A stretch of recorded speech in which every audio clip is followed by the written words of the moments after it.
이번에 공유할 승소 사례는 최근 화해 거부 결정으로 이혼이 확정된 사안입니다. 우리 의뢰인분은 처음 상담을 오셨을 때 우려하셨던 게 이혼 자체였어요. 이제 상대방이 이혼을 안 해준다고 한다. 그러면 뭐 이혼 자체가 되는 것인지 안 되는 것인지, 혹은 이혼이 된다고 하더라도 뭔가 각종 절차로 시간과 그런 에너지가 많이 이제 소요되는 것인지, 이런 우려가 있으셨는데요. 우리 의뢰인분이 왜 이혼을 결심했는지 말씀을 들어보니 뭐 폭력적인 것도 있고 외도 정황도 있더라고요. 근데 그게 이제 의뢰인 본인이 생각하시기에 자료가 아주 충분하지는 않다 생각하셨던 것 같아요. 근데 저희가 보니까 그런 폭행마다 일일이 자료는 없었다고 할지라도 또 일부 자료는 있었고 외도 정황도 어느 정도 있었기 때문에 결론은 이혼은 된다. 그리고 그 절차도 물론 상대방이 이혼을 반대하면 이혼에 바로 동의하고 다른 조건 모두에 동의하는 것보다는 더 소요될 수는 있겠지만 최대한 압축적으로 해보자 라고 해서 이제 사안이 진행됐던 사안이에요. 혼인기간이 약 10년이 지나고 이제 자녀가 2명인 사안이셨는데, 일단 우리로서는 사실관계를 구체적으로 기재하고 자료 있는 거를 최대한 부각해서 첨부한 서면을 제출하였고요. 또한 친권 양육권, 우리가 당연히 지정되어야 하는 이유, 그리고 상대방의 소득 조회를 통해서 적정한 양육비가 1인당 100만 원 정도이다 라는 의견을 미리 제출하게 됩니다.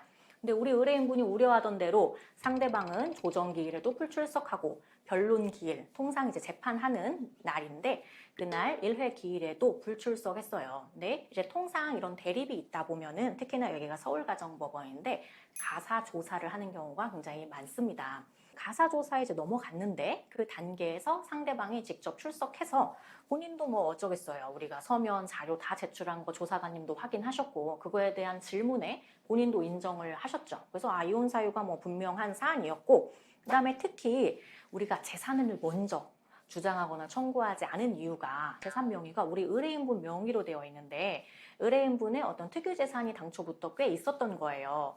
그런데 이게 재산 분할을 상대방이 본격적으로 다투게 되면 혼인기간이 약 10년 되지, 상대방도 경제생활을 하면서 가정경제 어쨌거나 급여를 갖고 온 것이 있지, 그리고 기책사유가 있을지라도 재산 분할은 별개이기 때문에 어느 정도 이상의 재산이 인정될 것인데, 따라서 저희가 미리 언급하고 있지 않고 다만 이제 가사조사 과정에서 그런 게 나올 때 좀 특이재산인 점 뭐 이런 거를 좀 부각해서 말씀하시는 걸로 저희가 미리 이야기가 됐었죠. 근데 상대방도 그걸 인정한 거예요. 맞아요. 저쪽에 뭐 갖고 온 게 더 많다. 그러면서 나는 그냥 정말 조금만 있으면 된다. 이런 식으로 가사조사에서 말씀을 하셔서 재판부에서 그간의 서면이라든지 가사조사 과정을 보고 바로 화해공고 결정을 해주신 거예요. 그래서 화해공고 결정에 상대방이 판결로 가서 제대로 재산을 다투면 상당히 인정될 것임에도 불구하고 재산 분할을 단 1,000만 원으로 기재를 해서 화해공고 결정을 해주셨고, 그래서 이 화해공고 결정이 이제 나온 이후에 우리가 항상 논의하는 것이 의뢰인분에게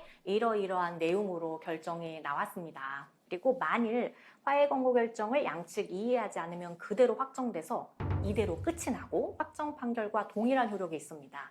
근데 만일 누구라도 이의를 하면 소송이 그대로 진행되게 되고, 만일 상대방의 재산 분할을 명확하게 청구해서 정말 다툴 경우에는 이러이러한 결과가 나올 수가 있습니다. 이제 이런 설명을 드리게 돼요. 사실 상대방의 뭐 외도나 폭행이 있었던 거 일부 정황이나 일부 자료 굉장히 잘못된 일이죠. 그것에 대해서 내가 판결 이유로나마 제3자의 인정을 받고 위자료 얼마나마 책정받는 것도 중요할 수 있겠죠. 소송이란 것이 그런 것 같아요. 당초에 물론 어느 정도 예상할 수는 있는데 시작해야 그 경과를 알 수 있다는 거죠. 의뢰인분이 이게 오래 걸리진 않을지, 이혼 자체는 되는지 상당히 걱정이 많으셨던 것에 비해서, 그리고 재산을 주게 되면 꽤 줘야 된다고 생각을 했는데 결론적으로는 이혼이 생각보다 빨리 되고 재산적인 피해도 최소화하면서 이대로 확정시킬 수 있다면 상당히 또 사안이 이렇게 풀리기도 하는구나, 하나의 예시가 될 수 있을 것 같습니다.